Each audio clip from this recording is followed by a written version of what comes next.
অসুবিধা নাই। মাসনা ওয়াসলা সারওয়া, প্রত্যেকটা মানুষের জন্য 4টা স্ত্রী আমি জায়েজ করলাম। দাড়ি রাখার কারণে যদি একটা স্ত্রী চলে যায়, তুমি আরেকটা করো, ওটাও গেল, আরেকটা করো, ওটাও গেল, আরেকটা করো, ওটাও গেল, আরেকটা করো, ওটাও গেল, আরেকটা করো, মারহাবা কর ভাই নাই, আরো জোরে কর, আরো জোরে বলে। তাহলে বউ যাওয়া ভালো না খারাপ?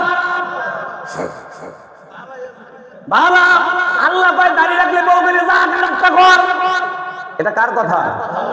কিয়ামত পর্যন্ত যদি বউ যায় আল্লাহ পায় বিয়া কর, আমি তো বিয়ার গাছি রাখি নাই। তবে একটা মন্ত্র আজকে আমি আপনাদের মাঝে দিয়ে যাবো, একটা আমল দেওয়া যাবো, জীবনেও কোনো বউ দাঁড়িয়ে বিপক্ষে কথা বলবে না, জুব্বার বিরুদ্ধে কথা বলবে না। সুবহানাল্লাহ রে ভাই, এই দাড়ির মর্যাদা সম্পর্কে, মুখমণ্ডল সম্পর্কে আলোচনা করতে গেলে বহু টাইমের দরকার হয়, সময় কম। এজন্য আপনাদের মাদ্রাসা সম্পর্কে দুটি কথা আপনাদের ভিতরে দিতে যাচ্ছি। কি কি কারণে এই মাদ্রাসাটা আমরা উত্তোলন করি, এখানে আসলে কি হবে না হবে, এগুলো ব্যাখ্যা করে আপনাদের মাঝে সংক্ষিপ্ত করে আমি আপনাদের মাঝে বোঝাবো। আমার আলোচনা আপনারা বহুদিন শুনেছেন, আজকের প্রধান আকর্ষণ আপনাদের মাঝে আলোচনা করবে একটু মহব্বতের খাতিরে। আপনারা বলেন তো ভাই, 2-4 মিনিট যদি একটু বাইরে যায় তাহলে কি আপনাদের কষ্ট হবে? পিছনের বাইরের কথা বলে না, কষ্ট হবে কি? একটু জিকির করেন সুবহানাল্লাহ, আওয়াজ বলেন লা ইলাহা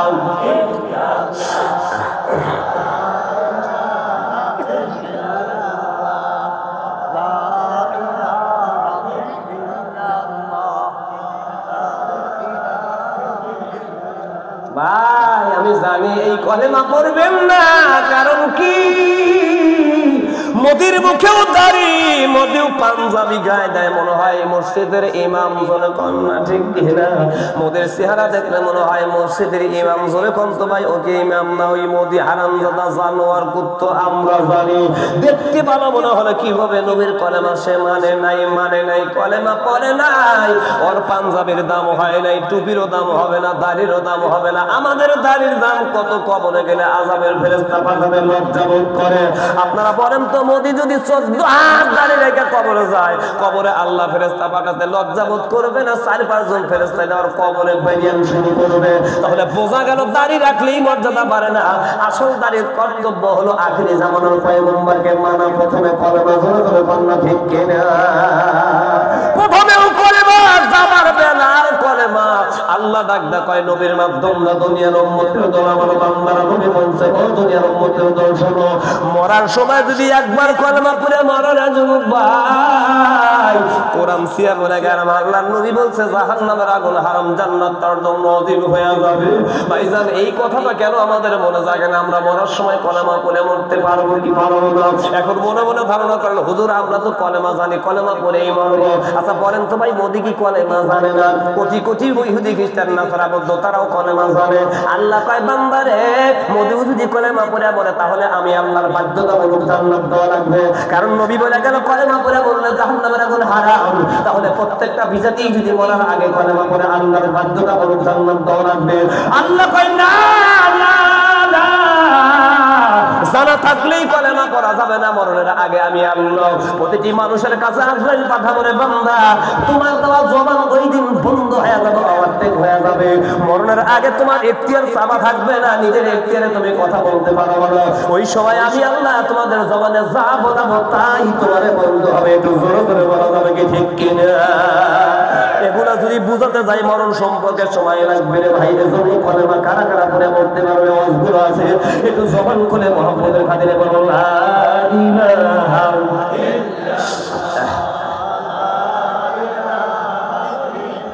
দুঃখ তোর জায়গা নাই। সেদিন দেখি একটা যুবক রাস্তার মধ্যে যায় আর বিড়ি টানে। টাঙ্গাইল জেলার যুবক ভাইরা অন্যায় কথাগুলো না বললে সোজা আপনারা হবেন না। কিতাব কোরআন হাদিস তো থাকবেই, যেখানে চুলকানে সেখানে মলম না দিলে সারে না। আজকে বাংলার জমিনের যুবকেরা কোথায় অন্যায় করে, এগুলো চোখে কাজে না দেখাইলে বোঝার সম্ভাবনা নাই, কায়দা নাই সারা। ওরে বলতেছে কোন পরানে পরানে পরাম দিলা না, কি আওয়াজ নাহি? হায় হায় ভালোবাসা শেখাইলা। আচ্ছা বলেন তো, পরাণ দেওয়ার মালিক কে? জোর হলো না, জোরে বলেন কে? নিবার মালিক কে? আল্লাহ পায় পরাণ দিলাম আমি, জীবন দিলাম আমি, হয়ে গেলা তুমি দামি আখিরাতের ময়দানে দেব জান্নাতের মধ্যে তোমাদের বাড়ি, আমি আল্লাহ দেব হুরার নারী, হুরার নারী। আর তুমি কোন জ্ঞানে বিড়িটা নর কাও? মনের বিনিময় মন যে দিতে হয় সে কথা তুমি জানো না। কোন পরাণে পরাণে পরাণ দিলা না, হায় হায় ভালোবাসা শেখাইলা। এটা নাউজুবিল্লাহ জোরে বলেন। আমার আল্লাহ আখিরাতের ময়দানে ডাকদা বলবে বান্দা, এই কথাটার ব্যাখ্যা আমি আপনাদের মাঝে দিচ্ছি। আমার আল্লাহ বলবে বান্দা আখিরাতের ময়দানে তোমাদেরকে আমি আল্লাহ তাআলা দাঁড় করাবো। ইয়াউমাইদিন তুরাদুনা লা তাখফা মিনকুম খাফিয়া। আপনারা জবান খুলে বলেন তো ভাই, আল্লাহ আখিরাতের ময়দানে আমাদের দাঁড় করাবে কি করাবে না? আজকে কিছু ভণ্ডর জাতি কয় কবর নাই, হাসর নাই, বিচার নাই, আখিরাত নাই, পঞ্চরূপ নাই, এগুলো বোঝানো সম্ভব না ভাই, সময় নাই। আপনারা জবান খুলে বলেন তো আল্লাহ আখিরাতের ময়দানে আমাদের দাঁড় করাবে কি করাবে না? আল্লাহ কয় দাঁড় করাবো রে বান্দা, তুমি যা যা করেছো দুনিয়ার মধ্যে আজকে মানুষ মেলা গোপনে তুমি রাইখা দাও, গোপন রাখার জন্য ব্যবস্থা করো, তোমাকে গোপন রাখার কায়দাও হয়ে যায়। তবে আখিরাতের ময়দানে দুনিয়ার কোনো সাক্ষী লাগবে না। তুমি যা যা করছো আখিরাতের ময়দানে আমি আল্লাহ দাঁড় করায়া আমি আল্লাহ নিজেই তোমার সব প্রকাশ করে দেব। একটু মারহাবা জোরে বলেন। আচ্ছা জবান খুলে বলেন তো ভাই, আল্লাহ যদি আমাদের জীবনের সবকিছু প্রকাশ করে দেয়, দুনিয়ার কোনো মানুষ কি আছে ঢেকে রাখার জন্য? এবার আপনাদের কাছে আমার কথাগুলো আখিরাতের ময়দানে বিচার করার পর আল্লাহ বলবে তোমার আমলনামা যদি ভালো হয়, ফাম্মা মান উতিয়া কিতাবাহু বিয়ামিনিহি ফায়াকুলু হা উমকরাউ কিতাবিয়া। বান্দারে আমলনামা ভালো হলে আমি আল্লাহ তোমার ডান হাতের মধ্যে আমল দিয়ে দেব। সুবহানাল্লাহ জোরে বলেন।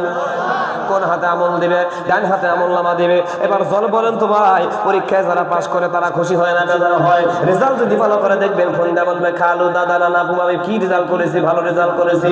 আল্লাহ বলে বান্দারে দুনিয়ার রেজাল্ট যদি ভালো করে তুমি সুন্দর করে মানুষকে জানাও, আখিরাতের ময়দানে তখন তোমার ডান হাতের মধ্যে আমলনামা পাবে। এই বান্দাটা খুশি হইয়া আখিরাতের ময়দানে ঘোরাঘুরি করবে, বাপ মা খালু দাদা নানা খুঁজবে আর বলবে বাইরে খালু রে দাদা রে দেখো দেখো আমার আমলনামা কত ভালো হয়েছে।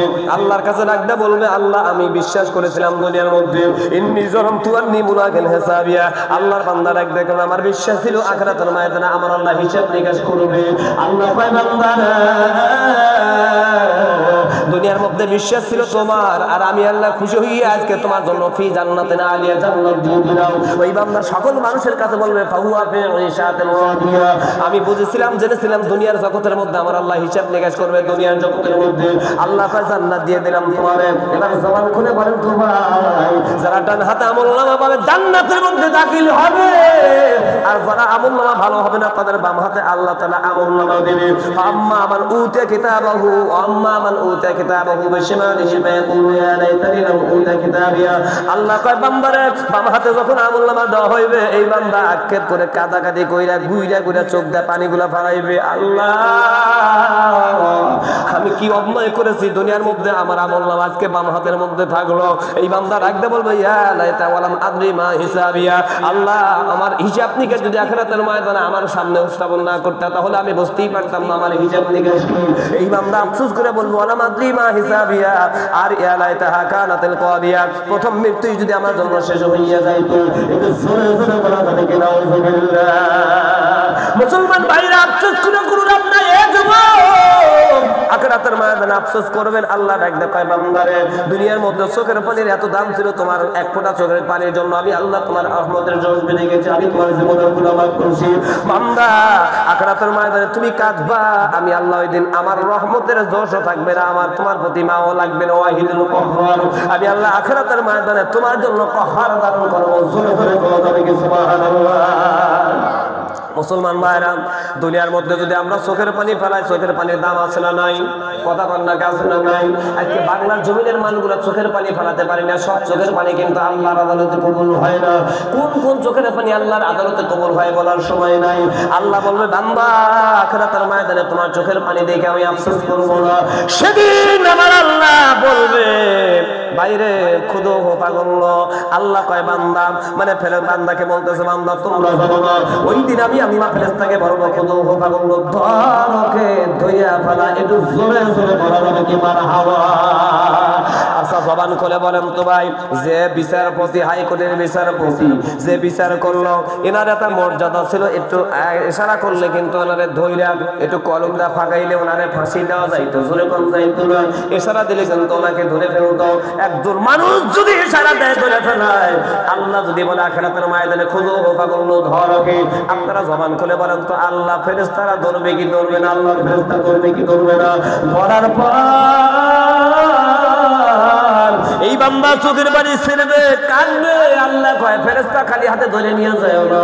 দুনিয়ার মধ্যে পুলিশ আসামি ধরলে কিন্তু দেখবেন না ভাই হাতের মধ্যে কড়া পড়াইছে কোন লাগায়, আল্লাহ কয় বান্দারে থুম্মা ফি সিলসিলাতিন দারউহা সাবউনা যিরাআন ফাসলুকু। আল্লাহু আকবার বলেন। আল্লাহ কয় 70 হাত সিম্বল আবদ্ধ করা হোক। ওই দিন সিম্বল যখন পড়ানো হবে, আল্লাহ তাআলা ডাক দিয়ে বলবে সুম্মাল জাহিম সাল্লু, ফেরেশতা তোমরা জাহান্নামের দিকে নিয়ে যাও। এর আমাদের এই বান্দা আল্লাহকে ডাক দিয়ে বলবে আল্লাহ মা আগনা আন্নি মালিয়া, আজকে দুনিয়ার মধ্যে আমার কেউ আগাচ্ছে না, কেউ আমার আপনজন কেউ নাই। হালাকা আন্নি সুলতানিয়া, কেউ তো আমাকে সহযোগিতার হাত বাড়ায় না, ভাই ব্রাদার কেউ তো আমার কাছে আসে না। আল্লাহ কয় বান্দা টেনশন করে কাম হবে না, চিন্তা করে তোমার কোনো কাজ হবে না। সুম্মা জাহিম সাল্লু, জাহান্নামের মধ্যে নিক্ষেপ করবে। আপনারা জবান খুলে বলেন তো ভাই, ওই দিন ফেরেশতা তখন হাত ধরে জাহান্নামের দিকে নিয়ে যাইবে, ওই দিনও আমার আল্লাহ ডাক দিয়ে বলবে বান্দারে দুনিয়ার মধ্যে তোমাদেরকে আমি আল্লাহ বানাইছিলাম। ভাই একটা সন্তানের প্রতি মায়া মহব্বত আমাদের দুনিয়ার মধ্যে কত রান্তা ভরে, কত কথারে মায়ের কত মহব্বত আর ভালোবাসা দেখায়। একটা সন্তান যখন আব্বুর কাছ থেকে রওনা হয় ঢাকাতে চাকরি করা বা যে কোনো জায়গায় যাবে, দেখবেন বাড়ি থেকে যখন যায় হৃদয়টা ছেড়ে যায়, দেখবেন চোখ দিয়ে বাবা মার চোখের পানিগুলো বের হয়।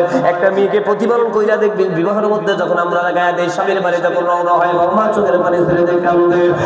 যুবক ভাইরা, আপনার সামনে যদি আপনার সন্তানকে আগুনে পুড়ে মারানো যায়, আপনি দেখবেন পাগল হইয়া যাইবেন।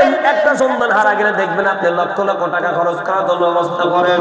কেউ যদি সন্তানকে বাইর করে দিতে পারো অর্ধ বিঘা জমি, তার সামনে আমি লিখিত করে দেবো। কেন, কি জন্য? আপনি তো জীবনে আল্লাহ আপনাকে সন্তান বানানোর হুকুম দেয় নাই, আপনি তো সন্তান বানাতে পারেন নাই। আপনার দেওয়া আপনার সন্তান আমার আল্লাহর দেওয়া সন্তান। ওই সন্তানের প্রতি মায়া মহব্বত যদি এত বেশি হয়, তাহলে আল্লাহর আখিরাতের আদালতে কি আমাদের জন্য মায়া লাগবে না? আল্লাহ ডাকতে বলবে বান্দারে, ওই দিন যখন ফেরেশতা তোমাদেরকে জাহান্নামের দিকে নিয়ে যাবে, আমি আল্লাহ আফসোস করে বলতে থাকবো বান্দারে, ওই মুখমন্ডল খান আমি রব্বুল আলামিন নিজে তোমাদেরকে বানাইছি, সকলে আপনারা তা জানেন। অল বডিটা আমার আল্লাহ ফেরেশতাদের মাধ্যমে বানাইলো, কিন্তু মুখমন্ডলটা আমার আল্লাহ নিজে হাতে আমাদের সকলের মুখমন্ডল আল্লাহ বানাইছে। এজন্য পৃথিবীর ভিতরে টাকা দেখবেন এক একজনের চেহারা এক এক রকম আল্লাহ বানায় দিল। কারণ এই চেহারা সুরত বানাইছে কে? সাধারণ মিস্ত্রি না, উনি হলেন আমাদের স্রষ্টা আল্লাহ। একটু জোরে জোরে বলা যাবে কি মারহাবা? মুসলমান ভাইরা, এবার জবান খুলে বলেন তো ভাই, আল্লাহ তো আমাদের আদর করে বানাইলো। আখিরাতের ময়দানে যখন আল্লাহ তাআলা আমাদেরকে এইভাবে আদর করে ডাক দিবে, বান্দা আমার কি ভালোবাসা নাই তোমাদের প্রতি, মায়া লাগে নাই? নিজে চয়েস করে তোমাদের বানাইছি, আদর করে তোমাদের বানাইলাম। এ ধরনের ভাই, ওই দিনও আমার আল্লাহ তোমাদের ডাক দিয়ে বলবে, আমাদের ডাকতে বলবে ওই যে আগে যে গানটা গাইছো, এটা নকল করে আমি আপনাদের জন্য দিয়ে যাচ্ছি। এবার আল্লাহ বলবে কোন কারণে দুনিয়াতে যাইয়া বান্দা নামাজ রোজা করলা না, হায় হায় জান্নাত হারাইলা। একটু বলেন তো ভাই, কোন কারণে দুনিয়াতে যাইয়া বান্দা নামাজ রোজা করলা না, হায় হায় জান্নাত হারাইলা।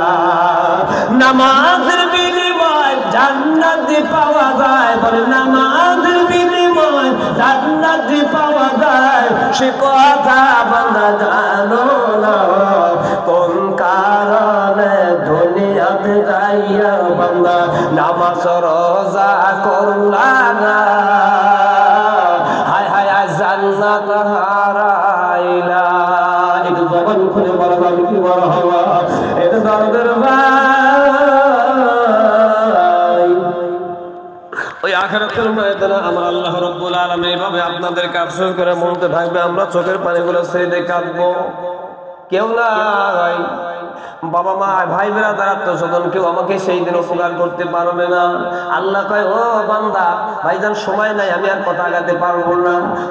আল্লাহ বলবে বান্দা ওই আখিরাতের ময়দানে দুইটা বন্ধু তোমাদের অবশ্যই যদি দাঁড়ায় যায়, আল্লাহ কয় আমার নিজের অর্ডার ক্যান্সেল করতে আমি বাধ্য হব। ও টাঙ্গাইল জেলার ভাইরা দারুস সুন্নাহ কওমি মাদ্রাসা দ্বারা উত্তোলন করেছেন, নবীর প্রতি যাদের ভালোবাসা আছে, ওই আখিরাতের ময়দানে নবী যদি আল্লাহর কাছে দাঁড়া হয়ে আল্লাহকে ডাকতে বলে আল্লাহ আপনারা জবান খুলে বলেন তো রায় করছে অবশ্যই আমাকে গলার মধ্যে ফাঁসির মঞ্চ ঝুলাবে, আগামীকাল ফাঁসি নিবে আমার গলায়। এই 12টার সময় যদি ফাঁসির মঞ্চ নিয়ে যায়, 12টা আর আগে 1 সেকেন্ড আগে অথবা 2 সেকেন্ড আগে যদি প্রধানমন্ত্রী ওনাদের হ্যালো বলে, হ্যালো খবরদার এই বান্দাকে এই মানুষটাকে তোমরা ফাঁসি দিতে পারবো না। খোদার কসম প্রধানমন্ত্রী হ্যালো বলার কারণে কিন্তু ওনারা আর ফাঁসি দেওয়া যায় না বা জামিন দিবে না। একজন প্রধানমন্ত্রী যদি এত ইজ্জত হয়, আল্লাহ ডাকতে পায় আখিরাতের ময়দানের প্রধানমন্ত্রী তোমাদের পক্ষে কথা বলতে পারবে না। আমার নবী ইমানদারের প্রধানমন্ত্রী আখিরাতের ময়দানে দাঁড় হইয়া যখন আমি আল্লাহর আদালতে ডাকতে বলবে আল্লাহ আমি নবী আখিরাতের ময়দানে দাঁড় হয়ে গেলাম, আমার উম্মত কেন জাহান্নামের মধ্যে যায় আমি জানতে চাই। আল্লাহ কয় ও নবী কেন যায়, ইন্নাহু কানা লা ইউমিনু বিল্লাহিল আযীম। হ্যাঁ নবী আমাকে মানে নাই, আমার অনুগত করে নাই, আপনার অনুগত করে নাই। নবী জাহান্নামে নিয়ে যাচ্ছে সময় নাই ভাই ব্যাখ্যা করে দিতে। নবী আল্লাহকে ডাকতে বলবে আল্লাহ ওই দারুস সুন্নাহ কওমি হাফিজি মাদ্রাসার মধ্যে তারা 10টা 20টা 50 100 1000 টাকা দিয়ে ওই মাদ্রাসা উত্তোলন করে কওমি মাদ্রাসা হাফিজি মাদ্রাসার মধ্যে ছাত্রদের ইলম শিক্ষার ব্যবস্থা করছে। কিছুটা হলো মহব্বত আর ভালোবাসা আমার এই উম্মতের মধ্যে আমার আছে। আল্লাহ ইমানদার প্রধানমন্ত্রী আজকে আখিরাতের ময়দানে তোমার কাছে হ্যালো বলছে আল্লাহ মেহেরবানি করে আমার উম্মতকে তুমি মাফ করে দাও, জাহান্নামের আগুন থেকে বাতিল করে জান্নাত পর্যন্ত পৌঁছা দাও। সোনার ভাই আমি কোরআন দিয়ে বললাম ওই আখিরাতের ময়দানে নবীর প্রেম অন্তরের মধ্যে যার আছে, আমার নবী আখিরাতের ময়দানে তার ভাই আল্লাহকে ডাকতে বলে আল্লাহ জাহান্নাম থেকে মুক্ত করে দাও আমার উম্মতদের। আল্লাহ তাই খোদার কসম আমার ইজ্জতের কসম দুনিয়া আমি আল্লাহ বানাইলাম আমার নবীর জন্য। ওই নবী আখিরাতের ময়দানে যদি তোমাদের পক্ষে কথা বলে আমি আল্লাহ আমার অর্ডার ক্যান্সেল করে দিয়া জাহান্নাম থেকে মুক্ত করে জান্নাতুল ফিরদাউস পর্যন্ত আমি আল্লাহ পৌঁছাতে বাধ্য হব। একটু জোরে জোরে বলা যাবে কি মারহাবা, আর একটু জোরে বলনা ভাই মারহাবা। তাহলে ওই নবীকে ভালোবাসা দরকার আছে না নাই? কথা বাইরে জোরে বলা শোনা নাই। আমার শ্রদ্ধেয় বড় ভাই সাইদুল ইসলাম সাহেব বারাকাল্লাহু ফি আয়াতিহি আপনাদের অবশ্যই এলাকার সন্তান, এই যে কওমি মাদ্রাসার মধ্যে খেদমত করে কতগুলো হাফেজ কতগুলো মাওলানা ছোট ছোট বাচ্চাগুলো এখানে ইলম শিক্ষা করার জন্য এখানে আলোচনার জন্য আসছে ভাই। বিশাল আলোচনা করতে পারলাম না সময়ের অভাবে। আমি আপনাদের মাঝে জানতে চাই বসতে চাই এই মাদ্রাসা আমাদের দরকার আছে না নাই? খোদার কসম করে বলি এখানে যারা পড়বে জুব্বা গায়ে দিবে টুপি মাথায় দিবে, খবরদার ভাই জুব্বার বিরুদ্ধে কখনো গানগুলো সাজাবেন না। বাংলাদেশের মধ্যে অনেক জুব্বার বিরুদ্ধে গানগুলো হয়, কথা বলার আমার সময় নাই। সেদিন দেখি একটা জুম বলতেছে সোনরে কন্যা রূপের বন্যা কোথায় যাও হাতে নিয়ে মালা, তোমার প্রেমে পড়েছে এক পাঞ্জাবিওয়ালা চাপায় লাগান ঠিক কিনা? যে জুব্বা যে পাঞ্জাবি গায়ে দিয়া কিয়ামত পর্যন্ত আমার আল্লাহ কবরে শোয়া রাখবে রে ভাই। ওই ইসলামী পোশাক এই মাদ্রাসার মধ্যে যারা লেখাপড়া করে আগে ইসলামী পোশাক গায়ের মধ্যে উত্তোলন করা হয়, একটু দেখেন না রে ভাই পায়ে হাত দিয়ে গেলাম। ইসলামী পোশাকের বিরুদ্ধে কখনো আপনারা গালি দিন না, গানগুলো বাজাবেন না। কারণ প্রধানমন্ত্রী মারা গেলে যেই সবক মানে যেই পোশাক গায়ে দেওয়া হবে, একজন এমপি মারা গেলে সেই পোশাকে গায়ে দেওয়া হয়, একজন ভিক্ষুক যদি মারা যায় ওই 3খানা 5খানা পাঞ্জাবির কাপড়ে গায়ের মধ্যে তোলা হয়। একটা পাগল খায় না দেয় না গোসল করে না রাস্তার মধ্যে ঘুরে ঘুরে বেড়ায়, এখানে যদি মারা যায় ওই 5খান কাপড় দিয়ে আমরা দাফন করি। তাহলে বোঝা গেল এই কাপড় সবার জন্য আল্লাহর আদালতে এক বিচার।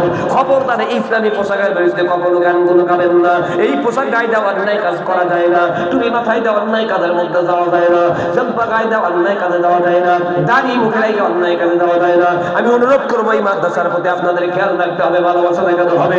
অনেক আলোচনা এগুলো বলার সময় নাই। এবার আপনারা জবান খুলে বলেন তো ভাই এই মাদ্রাসাটা কেমন পর্যন্ত থাক, আল্লাহ কবুল করুন, আরো বড় হবে আশা আপনাদের আছে না নাই? কত ভালো গুরুগণ আছে না নাই? আজকে এই মাহফিল থেকে আমরা অবশ্যই আল্লাহকে জানাই, আল্লাহ যতদিন পর্যন্ত আমরা বেঁচে থাকবো আখিরি জামানার পয়গম্বর নবীকে আমরা ভালোবাসবো। আমাদের জীবনে থাকা পর্যন্ত, রক্ত থাকা পর্যন্ত নবীর বিরোধিতা করতে দেব না।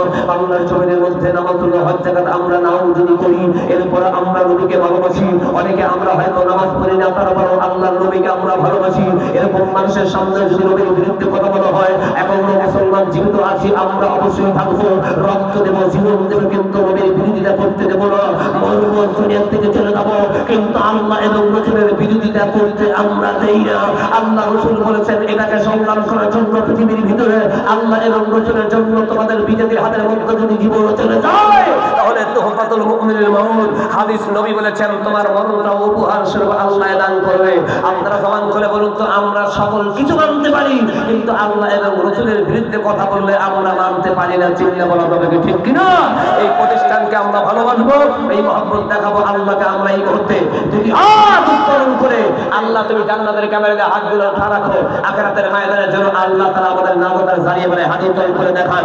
নারে তাকবীর, নারে তাকবীর। হাত নামান ভাইয়ের আমার। আলোচনা আপনাদের কাজ করে হয়তো বা সংক্ষিপ্ত করে বোঝাইলাম, অনেক আলোচনা। যাই হোক, আমার পরে যিনি আসবেন বিজ্ঞ আলেম, অনেক ধীরস্থির ভাবে আপনাদের সামনে আলোচনা করবেন। 1.5 ঘন্টা আমাকে টাইম দেওয়া হয়েছে, তার মধ্যে কানেকশন। আপনাদের কাছে বিনয় অনুরোধ থাকলো, আদর্শবান একটা সন্তান বানাতে হলে, নীতিবান একটা সন্তান বানাতে হলে, আপনাদের চরিত্র ভালো দেখে একটা সন্তান তৈরি করতে হলে এই কওমি হাফিজে মাদ্রাসার মধ্যে লাগাতে হয়। চিন্তা করতে ঠিক কিনা? আমাদের আয়েশা রাদিয়াল্লাহু তাআলা আনহার মতো চরিত্র বানাতে হলে একটা মেয়েকে আপনি মাদ্রাসায় ভর্তি করে দেন। আমাদের মতো যদি চরিত্র বানাতে চান, তাহলে একটা ছেলেকে মাদ্রাসার মধ্যে ভর্তি করে দেন। এই মাদ্রাসাটা উত্তোলন করেছেন আপনারা, দোয়া করবো আল্লাহ তাআলা যেন আপনাদের মাধ্যমে মাদ্রাসাটা টিকে রাখেন। কিয়ামত পর্যন্ত এই মাদ্রাসা থাকবে। যতগুলো সন্তান কোরআন পড়বে, ততগুলো সব আপনার কবরে আল্লাহ তাআলা কিয়ামত পর্যন্ত পৌঁছাতে হবে। 3টা সিলেবাস আমি কালেকশন করবো, ভাই মেহেরবানি করে ফটফট করে কালেকশনটা শেষ করে দিবেন। প্রধান বক্তার হাতে কালেকশন রাখলে আপনারা কিন্তু অবশ্যই ওয়াজ শুনতে পারবেন না। কালেকশন চলাকালীন একটা লোক যদি দাঁড়িয়ে যান, তাহলে মনে করবো এটাই নবীর দুশমন, আল্লাহর দুশমন। টাকা না থাকলে কি হবে? বসেন। টাকা না থাকলে ম্যাচ বিড়ি জমি জুব্বা গামছা পয়লা আপনার যা আছে, তাই আমরা প্রতিষ্ঠানকে সহযোগিতার হাত বাড়া দেবো ইনশাআল্লাহ। 3টা সিলেবাসে কালেকশন হবে। প্রথম নাম্বার, আখির জামানার পয়গম্বর বিশ্ব নবীর নামে একজন দরদি, একজন আল্লাহর বান্দা, 20,000 টাকা এই মাদ্রাসার জন্য কে পেয়ে করে আমি দেখতে চাই। 2 নাম্বার, 10 জন সাহাবীর নামে। আপনারা জানেন হযরত 10 জন সাহাবী জান্নাতের টিকিট নিয়ে দুনিয়া থেকে চিরবিদায় হয়েছে। তার মধ্যে 10 জন সাহাবীর প্রথম নাম হলো আবু বকর সিদ্দিক রাদিয়াল্লাহু তাআলা আনহু। আমি এই 10 জন সাহাবীর নামে 10 জন ব্যক্তিকে এখানে চাই, 5টি করে 1000 টাকা আল্লাহর এই নবীর ঘরের জন্য দান করে বলবো। আর 3 নাম্বার সিলেবাস থাকবে গরিবদের জন্য। পবিত্র কোরআন শরীফের মধ্যে এই 30টা পারা হয়ে গেছে, আপনারা সকলে জানেন। প্রত্যেকটা পারার দাম আছে, কোরআনের দাম আছে। মরার পরে কোরআন আপনার বন্ধু হবে কবরে গিয়ে। অনেক আলোচনা। সেই হোক, এই 30টা বন্ধু এখানে আমি চাই। প্রত্যেকটা পাড়ায় 1000 করে টাকা যারা গরিব মানুষ, এই 3টা সিলেবাসের কালেকশন সমাপ্ত করে আমি আপনাদের কাছ থেকে বিদায় নেব ইনশাআল্লাহ। মেহেরবানি করে একটু ঝটপট করে তারা ভুল আসন দেখতে চাই। কেউ ফাঁকি দেওয়ার চেষ্টা করবেন না, কারণ কৃপণতা যারা করবে আগামীকাল যদি আল্লাহ একবার পাতলা পায়খানার বমি দেয়, থাকবেন আপনার জমাজমি জোরে করেন না, ঠিক কিনা? পাতলা পায়খানা হলে স্যালাইন খালে সারে, আবার একই পাতলা পায়খানা হয় জমি বিক্রি করেও সে পাতলা পায়খানা বন্ধ হয় না, ঠিক কিনা? আল্লাহর মার দুনিয়ার ভাই, গাও গরম হলে জ্বর হয়, জ্বর হলে না পা ট্যাবলেট খেলে অনেকে জ্বর সেরে যায়। আবার একই গাও গরম করে আল্লাহ জমি বিক্রি করে ডাক্তার বলে জ্বর সারবেই না, মরেই যাবে, জোর করে জ্বর আসে না নয়। তাহলে আল্লাহর মার দুনিয়ার ভাই আলহামদুলিল্লাহ মাহফিলের শেষে কিন্তু কর্তৃপক্ষ থেকে আপনাদেরকে দাওয়াত দেওয়া হচ্ছে, তাবারকের ব্যবস্থা আছে, কেউ যাবেন না, তাবারক গ্রহণ করবেন ইনশাআল্লাহ। একটা লোক হাত তুলে দেখান তো ইনশাআল্লাহ কে কত দিবেন, আমি একটু দেখতে চাই, কেউ উঠবেন না। এটা যদি করেন লা ইলাহা ইল্লাল্লাহ, লা ইলাহা,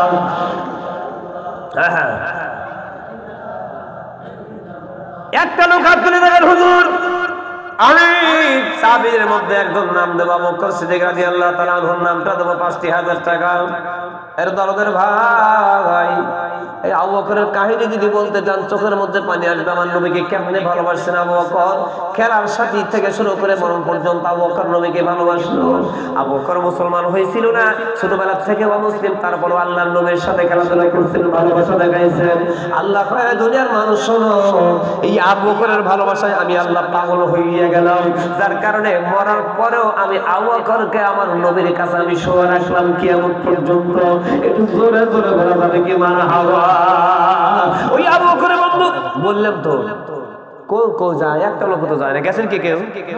একটা লোক উঠেই নেই, একটা লোক উঠবে না, আমি জানি। মুসলমান ভাই আমার, তাবারক যে আছে, আমি বলছি আবারও বলছি, আপনাদের মাঝে তাবারক আছে, একটা লোক উঠবে না, আমি জানি। একটা লোক ওঠার কায়দাও নাই। এত কিছু কথা আছে যেগুলো বললে আপনারা জীবনে উঠতে পারবেন না। মা বোনেরা আপনাদের জন্য আমলের কথা হয়তো বলতে পারে নাই, অনেক জায়গায় বলে যায়, কইতে পারি না রে ভাই। মায়েরা যদি 20,000 টাকা আজকের মাহফিলের মধ্যে অনুদান দেয়, একটা আমল দিয়ে যাবো, জীবনেও তাদের কোনো অশান্তি সংসারে থাকবে না, পরবর্তীতে সেটা হবে। তাহলে একজন লোক দেখান তো, হুজুর আমি 5,000 টাকা বকর সিদ্দিক রাদিয়াল্লাহু তাআলা আনহুর জন্য নামে দিয়ে দিলাম মাদ্রাসার মধ্যে। দেখি তো একটা কোন দরদি ভাই আছেন, আল্লাহর কাছে দোয়া করবো, আল্লাহ আখিরাতের ময়দানে আবু বকরের সাথে তুমি তারে জান্নাত মিলিয়ে দিও। দরদের ভাই কয়েকদিন আগেই পাশে আমি একটা মাহফিলে আসছিলাম, বৃষ্টি, ছাতা মুড়ি দেওয়া কথা বললাম, সময় দিতে পারি নাই, আধা ঘন্টা বা 50 মিনিট কথা বলছি ছাতা মুড়ি দিয়া। তার মধ্যেও দেখলাম 1 লক্ষ টাকা কালেকশন হয়ে গেল।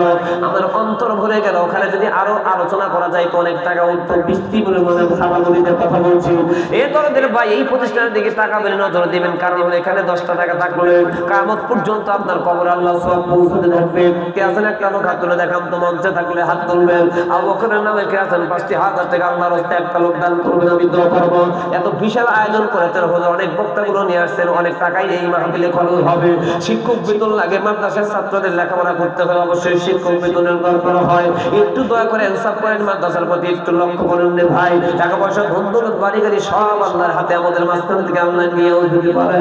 আরে দরদের ভাই, যার মা নাই বাবা নাই, আমি 35 বছর আগে বা 30 বছর আগে আমি আব্বা মা হারাইছি। খোদার কসম, কত জেলার মধ্যে গেলাম, একটা বার কত মানুষের দিকে তাকাইলাম, একটা বার জীবনে কোনোদিন দেখলাম না আমার মা বাবার মতো চেহারা আমার জগতের মধ্যে আছে। ভাইজান, মা বাবার কথা বলতে গেলে আমার চোখের মধ্যে পানি এসে যায়। আমি আপনাদের জন্য দোয়া করবো, দোয়া করি ইনশাআল্লাহ। দোয়া চাই, একটা লোক হাত তুলে দেখান তো ভাই। 5,000 টাকার একজন মানুষ চাবো, কারণ আমি একটু দেখতে চাই। 1 নম্বর পাড়ার মধ্যে কে আছেন দেখতে চাই। 1,000 টাকা একটা লোক হাত তুলে দেখান তো হুজুর। প্রথম পাড়া 1,000 টাকা আল্লাহর নবীর ঘরের জন্য আমি দান করে দিলাম। একটা মানুষ একটু হাত তুলে দেখান তো, আমি দোয়া করি। 30 জন সদস্য, অর্থাৎ 30 জন মানুষ যদি ওখানে আমি না পাই। কি নাম ভাই? ভাইটার নাম কি? নারে তাকবীর। আসলে এই মাহফিলটাকে এমনি হবে, এত টাকা খরচ আর আপনারা বসে থাকেন, আমি তার সাহায্য হয়ে যাচ্ছি। আমার ছোট্ট ভাই, আমার ছোট্ট ভাইজান, প্রথম নাম্বার পাড়ায় 1,000 টাকা আল্লাহর রাস্তায় নবীর মাদ্রাসায় দান করলো। আল্লাহ তুমি কবুল করে নাও। ভাই বেশি ধনী ধনী মানুষ আমার দিন না। আলহামদুলিল্লাহ, আমার ভাইজান ওখানে বসেছিল, অত্যন্ত একজন ভালো মানুষ, অত্যন্ত একজন দানবীর। আল্লাহ তুমি আমার ভাইজানকে কবুল করে নাও। 2,000 টাকা দান করছেন, তার মানে হলো 2 পারা। আল্লাহ তুমি কবুল করে নাও। আয়াতের দিন থেকে বাড়া দাও। কে? রফিকুল ইসলাম 1,000 টাকা, রফিক মেম্বার। আল্লাহ তুমি দোয়া কবুল মানে দানটা কবুল করে নাও। সেলিম ভাই কি সুন্দর মানুষ, সেলিম ভাই দিয়েছেন 1,000 টাকা। আল্লাহ ঘুরা দাও ভাগ্যের টাকা। আমার ভাইয়ের মতো যদি 20 জন মানুষ হইতো, ওনার মতো যদি টাকা পয়সা আপনারা নিয়ে আসতেন, তাহলে কতই না আমাদের ধন্য হতো। আল্লাহ আমার ভাইদের মাধ্যমে অনেকগুলো টাকা পাইছে, আল্লাহ তুমি কবুল করে নাও। ভাইজান একটু তাড়াতাড়ি করে আসতে হবে, সময় নাই। আলহামদুলিল্লাহ। বাবাজি আপনার বাড়িতে এখানেই? আচ্ছা বলেন তো ভাই। তাই? আলহামদুলিল্লাহ। উনি কিন্তু আমার খুব ভালোবাসার একজন মানুষ। আল্লাহু আকবার। আর এই বাবা ভালো, সামনে প্রশংসা করা লাগে না, তার সন্তানগুলো অনেক ভালোভাবে হয়েছে। আমার ছোট ভাইজান অনেক বড় আলেম, অনেক জায়গায় অনেক ওয়াজ করতে যান, অনেক জেলায় যান। তো মাঝে মাঝে আমার ভাই বলে, আমার আব্বা আপনার খুব ভক্ত। মানে ভক্ত বলতে কি, আমি তো আমার আব্বা নাই, বাবা বয়সের বয়স আমাকে মহব্বত করে ছেলের মতো। একটু মারহাবা জোরে বলেন, আর একটু জোরে বলেন তো মারহাবা। আল্লাহ আমার ছোট ভাইয়ের আব্বা, মানে আমার আব্বা, আল্লাহ তাআলা দেখো মুরব্বি আমারে অনেক ভালোবাসে। আমার আব্বা নাই, মা নাই। আল্লাহ আমার বাবাজির হাত থেকে 2,000 টাকা আল্লাহ তোমার নবীর মাদ্রাসার জন্য দিল। মেহেরবানি করে আমার বাবাজির দানটা কবুল করে নাও। হায়াতের জিন্দেগি বাড়া দাও, গুনাহ জিন্দেগির গুনাহ মাফ করে দাও। এ দরদি আল্লাহ, মরণের সময় তোমার বন্ধুর কালামা নসিব করিও। তার বংশ যতগুলো মানুষ কবর আছে আল্লাহ তুমি নাজাত দাও, সকলে বলুন আমিন। আলহামদুলিল্লাহ। হাবিবুর রহমান ভাই আপনার বাসা এখানে? আলহামদুলিল্লাহ। ওনার অবস্থা ভালো না খারাপ? কথা হয় না রে ভাই, জোরে কোন ভালো না খারাপ? আল্লাহ যদিও দুর্বল হয়, সবাই যদি ভালো বলে, আল্লাহ বলে তারা আমি ভালো বানাই দিই। আমার ভাইজান আব্বা মা দুনিয়ার থেকে চলে গেছে। ভাই রে, যার মা নাই বাবা নাই, সে বোঝে মার বেদনা, আব্বার বেদনা। কত দূর দূর থেকে যায়। আলহামদুলিল্লাহ, পিছনে মাশাআল্লাহ রাখেন। এই ভাইটার দাম নেই। ভাইজান মার জন্য দিয়েছেন 1,000, বলতেছি মার জন্য দিয়েছেন 1,000 টাকা। আর বেশি দাবি করবো না, আব্বাও যত চলে গেছেন, আব্বার জন্য আর 1,000 2000 টাকা। আপনারা জবান খুলে বলেন তো, মা বাবার জন্য 2000 টাকা যদি স্বীকৃতি করে তাহলে আপনারা খুশি না বেজার? এটা আমাদের